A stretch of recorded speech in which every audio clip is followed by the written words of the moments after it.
Hai semua, buat kalian yang udah menonton dan mengaktifkan tombol subscribe, Mimin ucapkan terima kasih ya. Selamat menonton. Saat Jinhee kecil, ibunya mempunyai seorang pacar. Tapi pria itu hanya sayang pada ibunya, bahkan tega meninggalkan Jinhee. Eunmi lalu menceritakan kalau Jinhong kembali menemukannya saat bertemu di polsek. Jinhee pun meminta Eunmi untuk berhenti menjumpai Jinhong, lalu mengantarkannya pulang.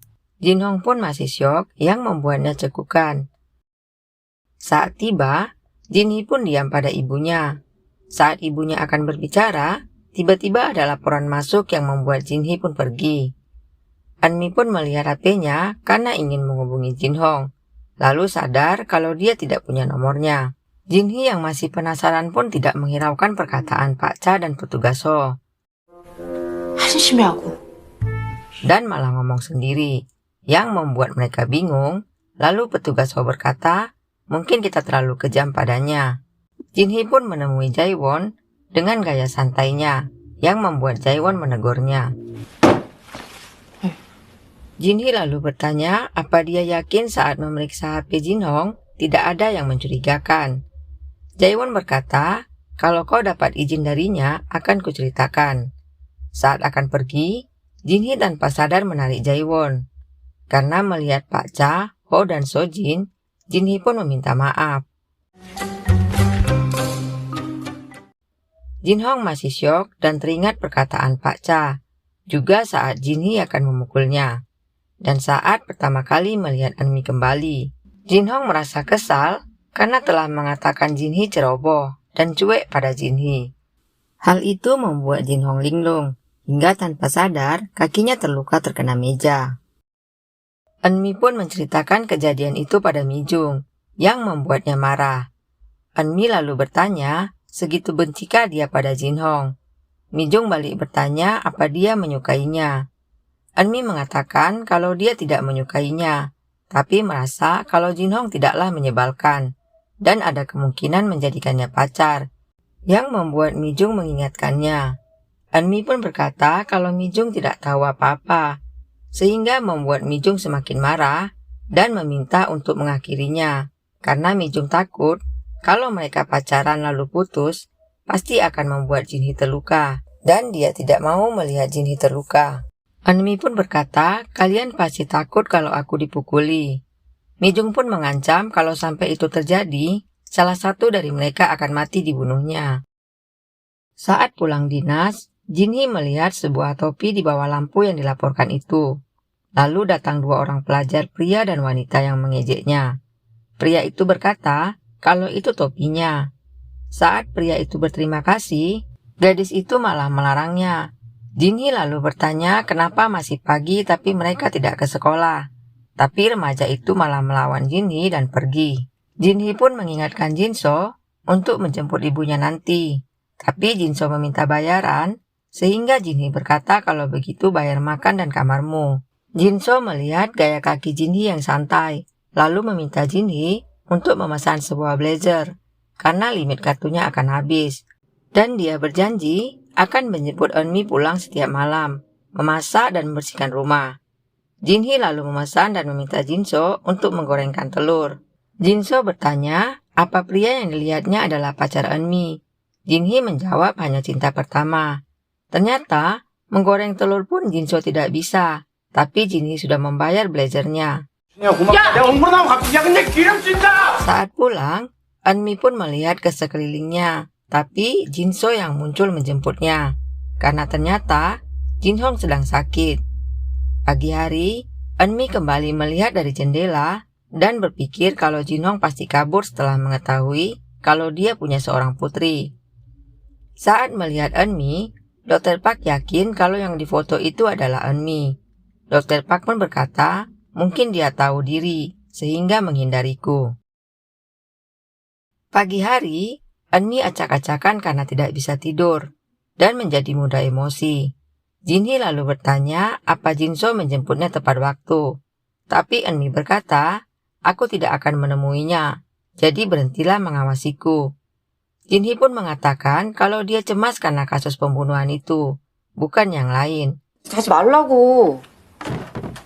Pagi hari, Jinhee mengamati sebuah CCTV di halte bus dan juga meminta rekaman CCTV toko yang di depannya. Jinhee lalu menemui Taekyung di kantor pusat dan minta rekaman CCTV yang di dekat halte bus itu. Tiba-tiba Pak Kepala datang yang membuat Jinhee mengatakan dia sungguh tega. Pak Kepala mengatakan kalau dia tidak yakin Jaewon akan kembali karena kemungkinan dia akan di sana sampai pensiun. Pak Kepala berpesan kalau Jinhee harus kembali ke pusat dan jangan terlalu dekat dengan Jaewon, juga menjaga jarak. 조심해. Saat pulang, tiba-tiba Eunmi berkata kalau dia akan ke toilet dan masuk kembali. Jinso pun tiba dan menelponnya. Jinso merasa senang karena Eunmi menyuruhnya pergi. Ternyata, Jinhong kembali datang yang membuat Eunmi bersolek, tapi menghapusnya kembali. Jinhong pun mengajak Eunmi makan, tapi dia menolaknya. Akhirnya mereka pergi minum. Eunmi tahu Jinhong tidak bisa minum, sehingga dia mengambil minuman Jinhong. Lalu meminta alasan, Jinhong kembali menemuinya. Jinhong mengatakan kalau dia ingin bersamanya. Eunmi berkata kalau dia menjadi kacau semenjak kedatangannya, hingga tidak bisa melakukan apapun karena Jinhee mengawasinya. Eunmi pun bertanya kenapa Jinhee bisa mencurigainya, yang membuat Jinhong menjawab kalau semua salahnya dan ingin minta maaf pada Jinhee. Walaupun marah, Eunmi akhirnya meminta nomor telepon Jinhong dan berpesan agar segera menjawabnya jika diteleponnya. Juga meminta Jinhong untuk menjemputnya sepulang kerja dengan alasan kalau wilayahnya sekarang sedang tidak aman. Dengan senang hati, Jinhong pun setuju, bahkan menawarkan untuk mengantarnya pulang pergi, karena dia punya mobil. Eunmi tahu Jinhong sebenarnya menemaninya minum untuk menghargainya, karena Jinhong tidak bisa minum. Sehingga Eunmi melarangnya dan marah, bahkan dia tahu kalau Jinhong baru sembuh. Ternyata dia mendengar dari Dr. Park, yang menceritakan pada stafnya. 안 봐. Saat pulang, Jinhee melihat baju-baju terletak di lantai dan berpikir itu ulah Jinso. Tapi ternyata kamarnya juga sudah berantakan. Jinhee pun menelpon Jinso. Jinso mengatakan kalau dia sudah berangkat dan memberitahu kalau semalam ibunya tidak pulang. Dan saat ini, dia melihat Eunmi bersama pria yang dilihatnya saat itu. Jinhee pun marah karena Jinso tidak memberitahunya dan meminta agar Jinso membatalkan pesanan blazernya. Jinso hanya tersenyum karena pesannya sudah dalam proses pengiriman dan dia merasa tidak melanggar kesepakatan. Jinhee merasa kesal karena ternyata semua kamar berantakan. Saat pulang, Eunmi memberi kode agar Jinhong masuk ke mobilnya terlebih dahulu. Jinhong meminta agar dia menjemputnya di depan klinik saja, karena takut melihat Eunmi menyeberang jalan. Tapi Eunmi melarangnya. Tiba-tiba Eunmi menunduk dan meminta Jinhong juga melakukannya. Ternyata teman-teman sekantornya lewat. Saat menunduk, Jinhong mengatakan kalau Eunmi masih terlihat cantik. Eunmi pun meminta untuk pergi makan terlebih dahulu. Saat Eunmi mengatakan kalau Jinhee pandai memanggang daging, Jinhong pun bertanya apalagi yang diketahui Jinhee, membuat Eunmi menceritakan semua kelebihan Jinhee. Tapi tiba-tiba, dia tersadar dan meminta Jinhong untuk tidak penasaran dengan Jinhee. Sehabis makan, Eunmi pun mengajak Jinhong untuk berjalan-jalan, bahkan dia menggandeng tangan Jinhong, dan terlihat oleh Jinhee. Tapi tiba-tiba, Jinhee melihat pria yang dicurigainya yang sering berada di sekitar ibunya. Jinhee pun mengikuti pria tersebut. Melihat pria itu lari, Jinhee pun mengejarnya, tapi Jinhee kehilangan jejaknya. Jinhee pun mendatangi polsek dan mencari Jaewon. Karena Jaewon sedang makan, Jinhee pun menemuinya. 부탁 좀 드리겠습니다, 선배님. Jinhee lalu memohon bantuan Jaewon untuk menunjukkan foto pria pembunuhan yang di taman itu, karena merasa pria itu juga mengikuti ibunya. Mendengar itu, Jaewon menyuruh Jinhee untuk makan terlebih dahulu, yang membuat Jinhee bertanya kenapa Jaewon hanya diam. Jaewon pun memberitahu kalau dia sudah mengetahui saat rapat bahwa ibu Jinhee lah yang membantu perampokan itu, sehingga wajahnya diblur oleh polisi sampai pelakunya tertangkap. Dan ternyata saat ibunya datang ke polsek, bukan karena kasus Dr. Park, tapi untuk dimintai keterangan soal perampokan tersebut. Tapi ibunya merahasiakan dari Jinhee. Dan polisi juga merasa itu orang yang sama dengan kasus yang di taman, tapi masih merahasiakan identitasnya. Mendengar itu, Jinhee pun diam dan memakan makanannya. Jaewon bertanya apakah Jinhee sudah menemukan sesuatu tentang Jinhong. Jinhee pun memberitahu kalau Jinhong adalah ayahnya. 생물학적. Saat pulang, Eunmi pun memberitahu agar Jinhee tidak menyuruh Jinso untuk menjemputnya lagi. Lalu berkata, ibu sudah menemukan orang lain. Eunmi pun bingung karena Jinhee tidak bertanya, sehingga dia pun menjelaskannya. Tapi Jinhee bersikap biasa saja, yang membuat Eunmi marah. Jinhee lalu berkata, pergilah sesuka hati ibu, tapi malah membuat Eunmi semakin marah.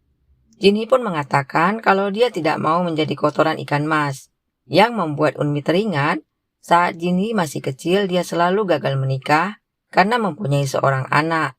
Bahkan teman-temannya mengatakan kalau Eunmi seperti ikan mas dan Jinhee kotorannya, yang membuat Eunmi menghajar mereka. Eunmi pun meminta Jinhee untuk melupakan kejadian itu.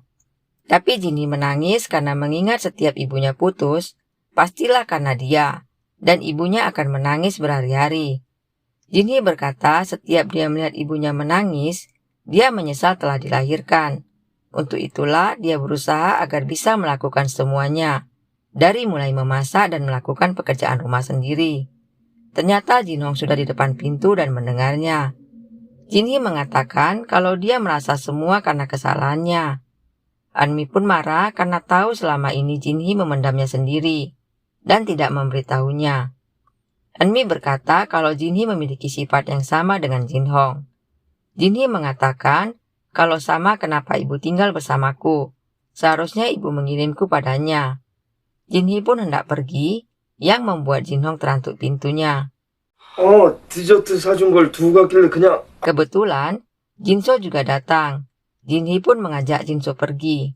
Eunmi lalu mengobati luka Jinhong dan bercerita kalau dulu ada yang akan menikahinya. Tapi orang tuanya menolak karena ada Jinhee. Sebenarnya Mijung dan ibunya ingin agar mereka yang merawat Jinhee, sehingga dia bisa menikah lagi. Tapi Eunmi tidak bisa berpisah dari Jinhee. Mendengar itu, Jinhong pun mengelus rambut Eunmi. Tiba-tiba Eunmi tersadar kenapa harus surat pada Jinhong. 지금 시간이 몇 시인데? Jinhee pun menyesal telah mengatakan hal itu pada ibunya. Jinso malah berkata, berarti pria itu milik aku saat muda. Saat berkata, mungkin mata ibunya salah, minuman Jinhee tertumpah pada Jinso. Tiba-tiba mobil patroli berhenti. 사십니다. Dan seorang petugas bertanya apakah Jinso pacarnya. Belum sempat bicara, Jinso pun merangkul Jinhee, lalu berkata, bukankah kami serasi? Saat petugas membeli permen, Jaewon pun memperhatikannya dari spion. Pagi hari, Eunmi dan Jinhee pun saling cuek. Jinhee pun mengancam Jinso akan membatalkan pesanannya jika tidak menjemput Eunmi. Tiba-tiba, Jinso mendapatkan pesan dari toko blazer yang dipesannya kalau dia menang undian dan mendapatkan penginapan gratis di sebuah pulau selama 2 malam. Jinhee pun mengatakan kalau dia harus ikut karena pembayarannya pakai kartunya. Di kantor, Sojin pun memberitahu kalau mereka harus meningkatkan patroli, bahkan di tempat Dr. Park. Jinhee lalu bertanya apa dia bisa memakai cuti tahunannya. Pak Cha setuju bahkan mengizinkan untuk memakai jatahnya. Begitu juga petugas Ho. Jinhee mengirim pesan pada ibunya dan mengajaknya untuk pergi. Mengetahui akan pergi, Mijung berkata kalau dia akan memberi uang saku yang banyak pada Jinhee. 미쳤구나. Saat tiba, Dr. Park pun marah karena ada mobil mahal parkir di tempatnya biasa. Saat ingin parkir di sebelahnya, mobil itu pun tertabrak, yang membuat dokter panik karena pastilah perbaikannya mahal. Ternyata itu mobil Mijung. Saat mengetahui mobilnya lecet, Mijung berkata tidak apa-apa, yang membuat Dr. Park bingung. Dan nenek-nenek itu pun memuji Mijung. Tibalah saatnya mereka berangkat. Setelah tiba, ternyata Eunmi juga mengajak Jin Hong. Ternyata, suatu malam pria misterius itu melihat ke rumah Jin Hee. Tapi tiba-tiba Jaewon datang berpatroli.